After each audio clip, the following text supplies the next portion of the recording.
Hello students, welcome to आयर army. और आज की क्लास में हम करेंगे टेंसेस। आई होप आप सभी को पता होगा टेंसेस क्या होता है। टेंसेस होता है काल, यानी समय, टाइम जिसको हम कहते हैं। ठीक है, तो ये मोस्टली एग्जाम में जनरली पूछा जाता है, किसी किसी एग्जाम में जहाँ पे जनरल रीजनिंग वगैरह और इंग्लिश कॉम्प्रिहेंशन वगैरह पूछते हैं। तो एक मिनी टॉपिक है, आप सभी को पता होगा, लेकिन गो थ्रू करने के लिए ये आप पास में लेके आई हूँ ये नोट्स और ये क्लास, ये लेक्चर। ठीक है, तो आपको एकदम अच्छे से पढ़ना है, एकदम अच्छे से गो थ्रू होना है। और इस सेशन के एंड में जो नीचे हमने यहाँ पर क्वेश्चन दे रखे हैं, तो आपको वो भी रिवाइज करने हैं। ठीक है, तो स्टार्ट करते हैं कि आखिर टेंसेस होता क्या है। टेंसेस टाइम होता है, जैसा कि मैंने आपको बताया। और हमने काल को, टेंसेस को तीन पार्ट में डिवाइड कर दिया: प्रेजेंट, पास्ट एंड फ्यूचर। ठीक है, तो प्रेजेंट मतलब वर्तमान जो कि चल रहा है, आई होप आप सभी को पता होगा। और पास्ट होता है, पास्ट क्या होता है, भूतकाल होता है, अगर आप सभी को पता हो तो। और फ्यूचर होता है भविष्य काल। ठीक है, इन फ्यूचर जो भी हम करना चाहते हैं या करेंगे। ठीक है, तो इसी के आज हम फॉर्मूले देखेंगे और एग्जाम्पल्स से गो थ्रू करेंगे कि आप हिंदी को ये बहुत ही मेन कंपोनेंट है कि अगर आप हिंदी भाषी हैं, अगर आप हिंदी भाषी हैं, तो आप उस इंग्लिश में आप कैसे ट्रांसलेट करेंगे, ये आपको फिफ्थ सिक्स से पढ़ाना शुरू कर दिया जाता है। लेकिन फिर भी टाइम के साथ लोग भूल जाते हैं क्या फॉर्मूलाज हैं, और वो अपने हिसाब से रूल्स बना के और अपना इंग्लिश बोलना स्टार्ट कर देते हैं। और फिर जब एग्जाम्स में आने लगा है ये जो इंग्लिश कॉम्प्रिहेंशन में टेंसेस, तो वहां पर गड़बड़ हो जाता है, थोड़ा सा मामला गड़बड़ा जाता है ना। तो इसको हमें करना है, थोड़ा सा फॉर्मूला वाइज देखना है। और देखना है कि आप सभी को पता होगा, जैसे कि प्रेजेंट, पास्ट और फ्यूचर में, प्रेजेंट, पास्ट और फ्यूचर में ये हम चार टाइप के टेंस को देखते हैं: इंडेफिनिट, कॉन्टिन्यूअस, परफेक्ट और परफेक्ट कॉन्टिन्यूअस। ठीक है, तो यही स्टार्ट करेंगे आज हम। चलते हैं प्रेजेंट इंडेफिनिट की तरफ। प्रेजेंट की बात करते हैं। सबसे पहले फॉर्मूला क्या होता है, अगर हम सिंपल सेंटेंस की बात करें तो सब्जेक्ट प्लस वर्ब की फर्स्ट फॉर्म प्लस ऑब्जेक्ट। ठीक है, अगर आप सभी को ये पता हो तो, अगर subject I, we, they, you अथवा कोई प्लूरल है तो। ठीक है, उसके बाद आ जाता है नेगेटिव की बात करें तो subject plus do not plus verb की फर्स्ट फॉर्म प्लस ऑब्जेक्ट। ठीक है, यहाँ पे शायद मैंने नहीं लिखा है, अगर यहाँ पर सिंगुलर हो, नाउन, सब्जेक्ट, तो आपको यहाँ पर एस या ईएस लगाना होता है। ठीक है, आगे चलते हैं क्वेश्चंस की तरफ। जो क्वेश्चन इंटेरोगेटिव सेंटेंस होता है, उसमें क्या फॉर्मूला होता है, do plus subject plus first form of verb plus object do. और ये होता है नेगेटिव, अगर आपने पढ़ा हो इंटेरोगेटिव नेगेटिव, तो ये वही है, do plus subject plus not plus verb की फर्स्ट फॉर्म प्लस ऑब्जेक्ट। तो आप ये यहाँ से देख सकते हैं। ठीक है, बहुत ही फास्ट काम करेंगे हम, बहुत ही अच्छे से रिवाइज करेंगे, जो कि जैसे कि मैंने आपको बताया, अगर सब्जेक्ट ही, शी, इट, नाम या सिंगुलर है, तो आपको एस और ईएस का प्रयोग करना पड़ेगा। ठीक है, तो ये फॉर्मूले आप देख लीजिए। और अभी तक हमने पढ़ा आपके लिए प्रेजेंट इंडेफिनिट। आगे बात करते हैं, थोड़े एग्जाम्पल एक दो देख लेते हैं। What he knows about you, what he knows about you. तो यहाँ पर ये सेंटेंस गलत है। क्यों गलत है, क्योंकि यहाँ पर आना चाहिए what does he know about you. ठीक है, यहाँ पर हमने, अगर इंटेरोगेटिव सेंटेंस आया है डब्ल्यू एच फैमिली के साथ, तो हमें डू या डज का प्रयोग करना होगा। ठीक, अगर ये यहाँ पर व्हाट नहीं होता तो does he know about you होना चाहिए, है ना, does he know about you. But अगर ये व्हाट है तो यहाँ पर डू या डज का प्रयोग किया जाएगा।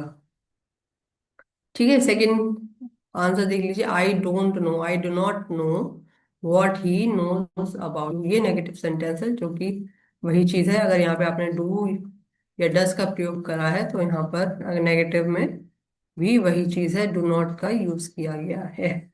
ठीक है, आगे चलते हैं सिंपल पास्ट में।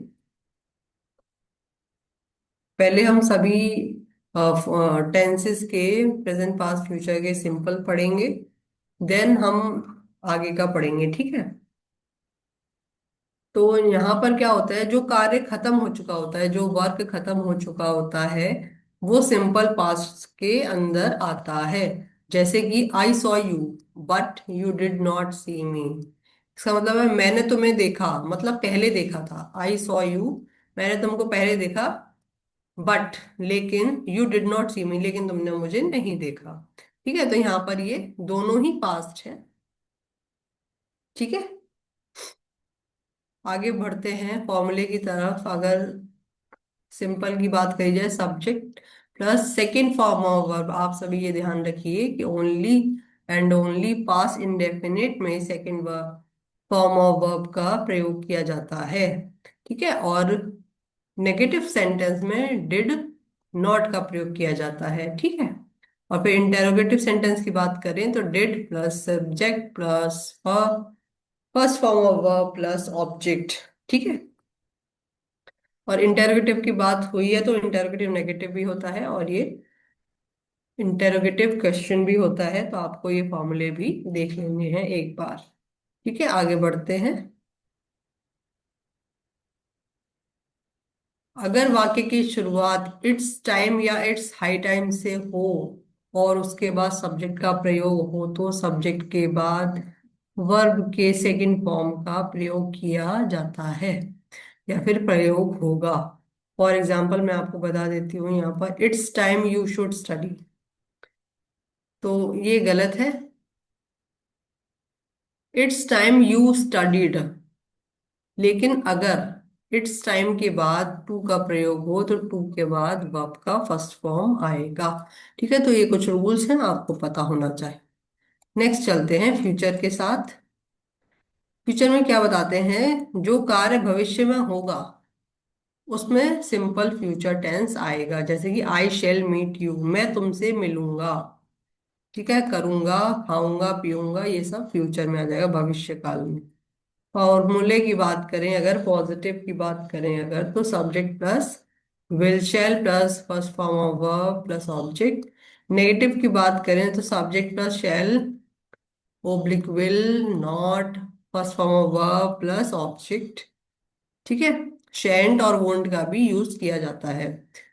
क्वेश्चनेयर की बात करें अगर, will shall plus subject plus first form of verb plus object. ठीक है, तो ये सारे हमने पढ़े।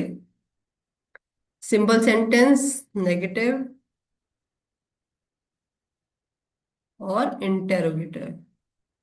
ठीक है, और साथ में मैंने इंटेरोगेटिव नेगेटिव भी दे रखे हैं वगैरह वगैरह, जो हम पढ़ते थे, तो बिल्कुल भी कुछ छूटना नहीं चाहिए, तो आपको इसको रिवाइज करना है। ठीक है, प्रेजेंट कॉन्टिन्यूअस की बात करें तो जो कार्य वर्तमान में यानी वाक्य को बोलते समय हो रहा है वह प्रेजेंट कॉन्टिन्यूअस टेंस में आता है।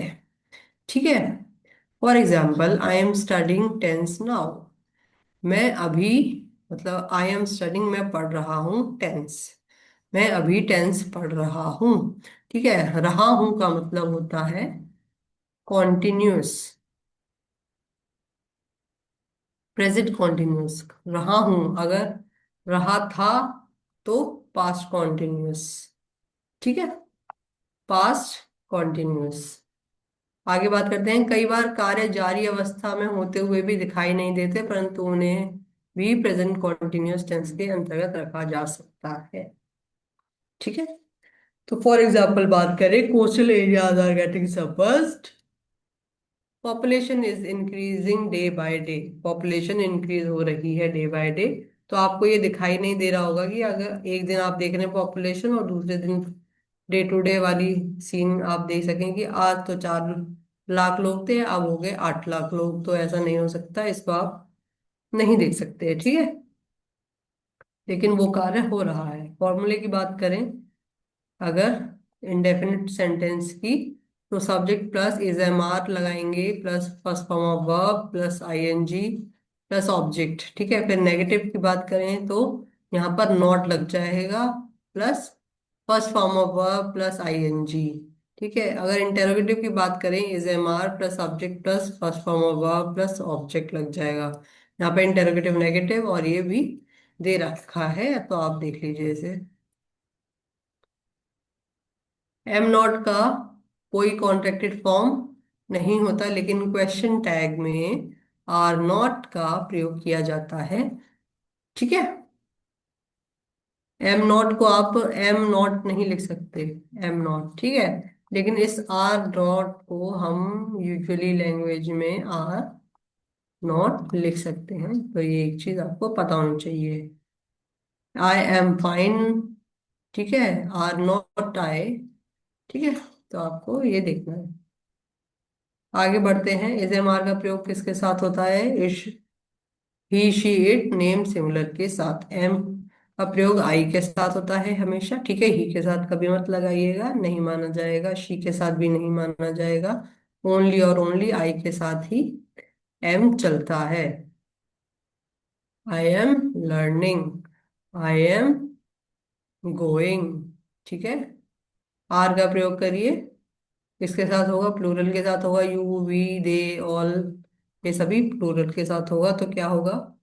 दे वर प्लेइंग द फुटबॉल, अगर आप सभी को पता हो तो, ठीक है। तो ये सारी चीजें हैं, आप देख लीजिए यहाँ तक। आगे चलते हैं, पास्ट कॉन्टिन्यूस की बात करते हैं। जो कार्य भूतकाल में हो रहा था वह पास्ट कॉन्टिन्यूस टेंस के अंतर्गत आता है। फॉर एग्जाम्पल अगर बात करें, I was waiting for you, इसको अगर हम सेपरेट करें तो आपको समझ में आएगा।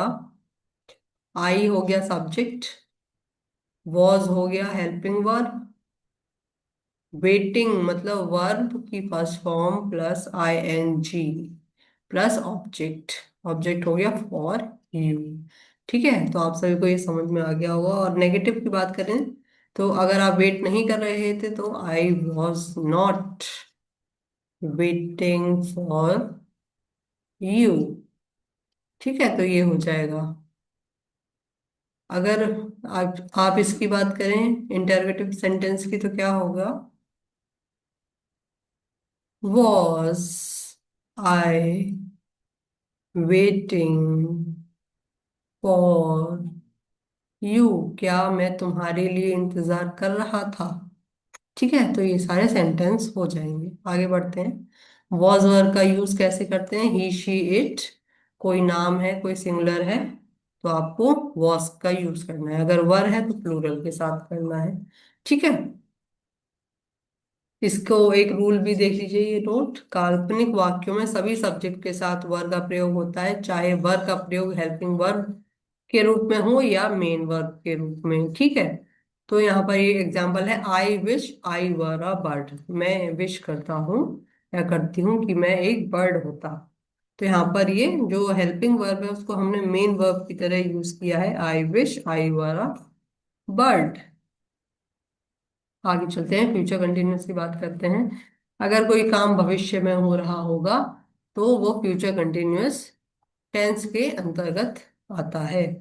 जैसे कि we shall be taking the exam at this time next month, हम बोलेंगे इस समय हम वो एग्जाम ले रहे होंगे या दे रहे होंगे अगले महीने, ठीक है। तो वही है ये, we shall be taking the exam at this time next month, अगले महीने हम ये काम कर रहे होंगे, ठीक है। तो ये आप फॉर्मूला देख सकते हैं बहुत ही सिंपल लैंग्वेज में, ठीक है। आगे बढ़ते हैं। नोट, कुछ वर्ब का प्रयोग हम कंटिन्यूस टेंस में नहीं कर सकते क्योंकि कुछ ऐसे वर्ब हो का प्रयोग सामान्यतः आईएनजी फॉर्म में नहीं होता। जैसे अब हम एग्जाम्पल देख लेते हैं। For example, he is owing A car, तो यहाँ पर ओइंग नहीं होगा, यहाँ पर होगा ही ओन्स ए कार। तो इस वर्ड के साथ आईएनजी का प्रयोग नहीं होगा। He is belonging to me, गलत, यहाँ पर गलत हो जाता है। He belong, this house belongs to me. I am not meaning anything wrong, गलत है ये। I don't mean anything wrong, ये सही होगा। ठीक है, अगर हैव का अर्थ अधिकार होना हो तो हैव में आईएनजी का प्रयोग नहीं होगा। अगर हैव का अर्थ निकलता है, खाना या एंजॉय करना हो, तो हैव के साथ आईएनजी का प्रयोग होगा। ठीक है,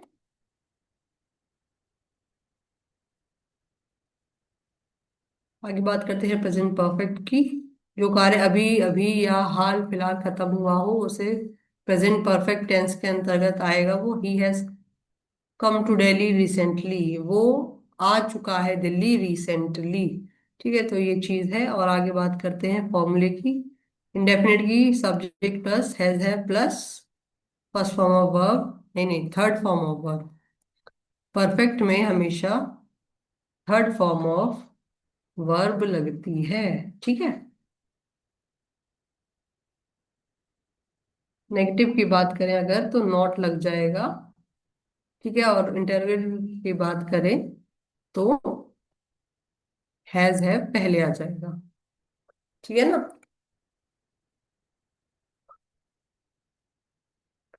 हैव का यूज देख लेते हैं।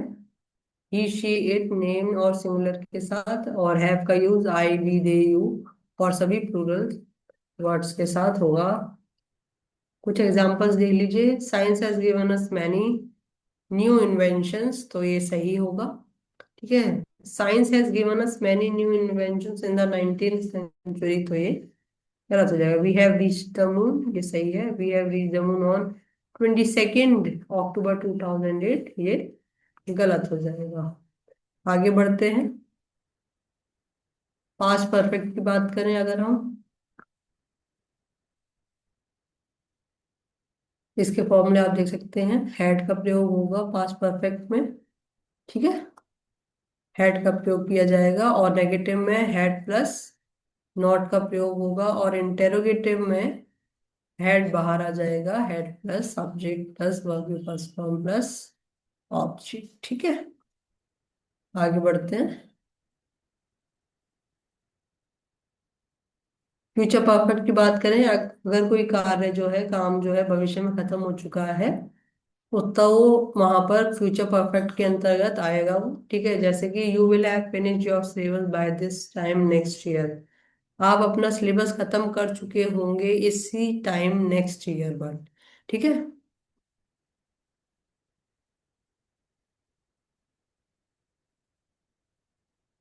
यहाँ पे ये फॉर्मूले देख लीजिए। प्रेजेंट परफेक्ट कंटिन्यूअस देख लेते हैं अब हम। जो कार्य भूतकाल में शुरू हुआ हो और अभी तक चल रहा हो उसे प्रेजेंट परफेक्ट कंटिन्यूअस सेंटेंस कहते हैं। I have been living in Delhi for 5 years। ठीक है, तो आपको ये देखना है इसमें क्या आता है। सब्जेक्ट प्लस हैव, क्योंकि ये परफेक्ट और कंटिन्यूअस का मिक्सचर है इसलिए हैव भी आएगा, प्लस वर्ब की first form plus ING, plus object आएगा, और उसके पहले, ऑब्जेक्ट के पहले सिंस और फॉर आएगा टाइम के लिए। ठीक है, तो आपको ये देखना है अच्छे से। ठीक है, अगर हम एग्जाम्पल्स की बात करें, अगर एग्जाम्पल्स की बात करें सिंस और फॉर का यूज कहाँ पर किया जाएगा, तो आप इसे देख लीजिए। जब समय की अवधि का उल्लेख हो, बताया जाए कि कितना टाइम हुआ है, तब फॉर का यूज होगा। जैसे कि फॉर 2 hours, 2 घंटे के लिए। फॉर 2 years, 2 साल के लिए। For 5 days, for last 2 month। ठीक है, ये सभी चीज का आप ध्यान रखिए। सिंस का अगर देखें यूज, तो सिंस का यूज कैसे होगा। सिंस मंडे, जब शुरुआती समय का उल्लेख हुआ हो वहां पर सिंस का प्रयोग किया जाएगा। Since Monday, since the beginning, since 2008, since 7 PM, since last year. तो आप एकदम अच्छे से फॉर और सिंस का यूज देख लीजिए और समझ लीजिए। ठीक है, फॉर का प्रयोग होता है पीरियड ऑफ टाइम के लिए, एक कार्यकाल है। और यहाँ पर यहाँ पर पॉइंट दिया हुआ है, पॉइंट ऑफ एग्जैक्ट टाइम दिया हुआ है। ठीक है, तो ये यहाँ पर आप देख सकते हैं। आगे बात करते हैं पास्ट परफेक्ट कंटिन्यूअस की।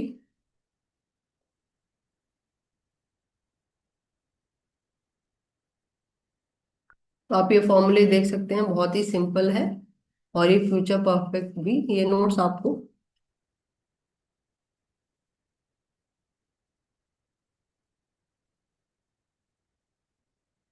डाउट ग्रुप में मिल जाएंगे। ठीक है, जो भी ना समझ में आए वो आप हमसे पूछ सकते हैं।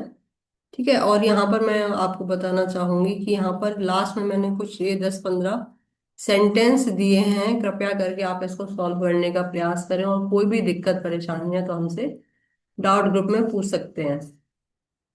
ठीक है, तो आपको एकदम अच्छे से ये एक्सरसाइज को देखना है, अच्छे से करना है। ठीक है, तो मिलते हैं नेक्स्ट क्लास में। Bye bye.